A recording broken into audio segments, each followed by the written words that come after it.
Islamic bank कैसे काम करते हैं दूसरे बैंकों में और इनमें क्या फ़र्क है। हम जब किसी से सूदी बैंक के ख़िलाफ़ बात करते हैं तो वो आगे से कहते हैं कि ये इस्लामी बैंक भी तो सूदी ही हैं।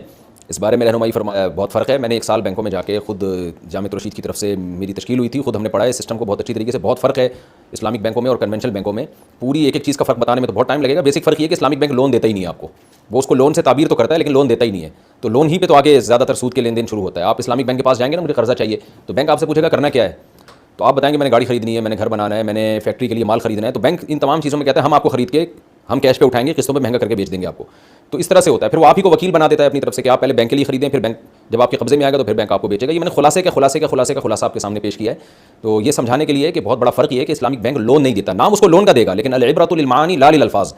शरीयत में देखा जाता है कि लफ्ज़, ये नहीं देखा जाता कि लफ्ज़ क्या इस्तेमाल किया जा रहा है, ये देखा जाता है कि हकीकत में क्या हो रहा है। तो इस्लामिक बैंक अक्सर टर्म्स वही यूज़ करते हैं जो कन्वेंशनल बैंक कर रहे होते हैं, इसलिए लोगों को धोखा होता है, लेकिन हकीकत में मामलात में बहुत फ़र्क होता है।